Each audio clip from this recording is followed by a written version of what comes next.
की काळू असेल बाळू असेल यांचा शिवसेनेचा संबंध काय?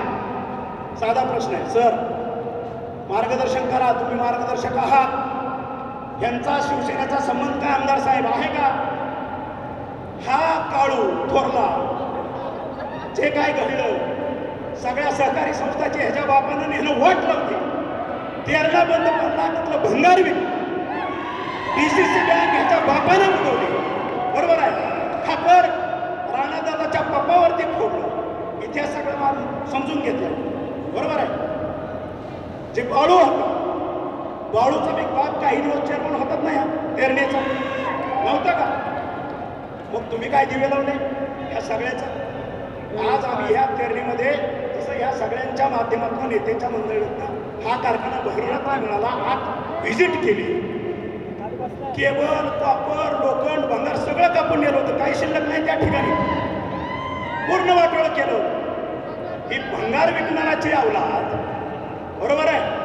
आणि हे यांचं काम काय? फोन हा बोला काय झालं तुझं? एसटीत बसायला जागा नाही, सांगतो पण हे काय? हे आमदार खासदाराचं काम, एसटीत बसायला जागा. तुझी गाडी पंक्चर झाली, मी माणूस पाठवून देतो. तुझी गाईला इंजेक्शन द्यायचं आहे, मी डॉक्टरला पाठवून देतो. ते जिल्हा परिषद तालुका पंचायतच्या सदस्याचं काम आहे. तुझं काम तुला कळतं का? तुला खासदार म्हणून आम्ही निवडून दिले.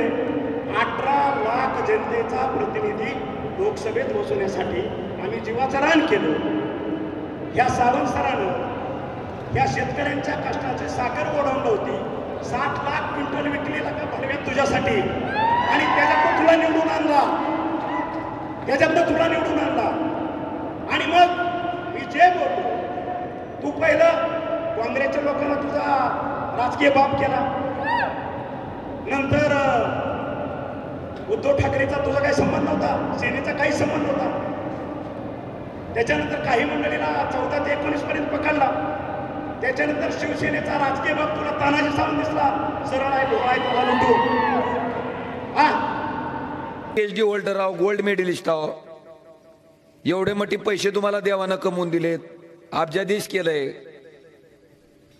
एवढं सगळं असताना पुढच्या माणसाशी बोलत असताना कशा पद्धतीनं बोलावं, काय भाषेत बोलावं, एवढी अक्कल साधी तुम्हाला दिली नाही का? काय भाषेत बोलता तुम्ही कुणाला? तुम्ही ही आईबापाच्याच पोटी जन्माला आलाव, आम्ही बी आईबापाच्याच पोटी जन्माला आलाव.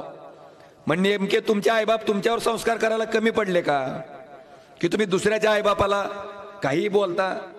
ठीक आहे, देवानं तोंड दिलंय, तोंडातून कधीतरी चांगलं बाहेर पडू दे की. कसं सारखं उठलं की सुटलं का गटार गंगा, उठलं की गटार गंगा. कधीतरी चांगलं बोलावं. बरं, मी ती बघतो, त्यांचं भाषण बघतो, काय भाषेत बोलतेत, खालची कॉमेंट वाचतो. मला वाटतं कॉमेंट जर वाटले तर चक्कर येऊन पडल माणूस एखादं. काय लिहितेत लोक त्याच्यात, काय बोलतेत तुम्हाला, म्हणजे तुम्ही बोललेलं लोकांना काय वाटतं ती तर बघा. आणि माझी विनंती आहे की तुमचा मान सन्मान म्हणून आम्ही आजपर्यंत शांत होतो, आमच्या आईबापाचे आमच्यावर संस्कार म्हणून आम्ही शांत होतो. नाहीतर तोंड आम्हाला बी दिलंय. कृपा करून इथून पुढच्या काळामध्ये हीन पातळीनं, नीच पातळीनं, ज्याच्यावर बोलायची आपली लायकी नाही, त्या कैलासवासी पवनराजे निंबाळकर साहेबाबद्दल एक ब्र शब्द काढलेला ओमराजे खपून घेणार नाही. मी तसला 40 वर्ष मंत्री असलेला डॉक्टर राणा एका झटक्यात गार करून आला म्हणून तू किस जाडकी पत्ती आहे.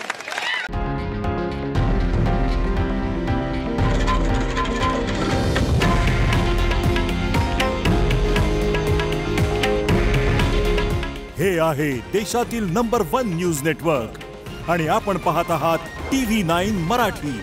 काळजी तुमची, हित महाराष्ट्राचं.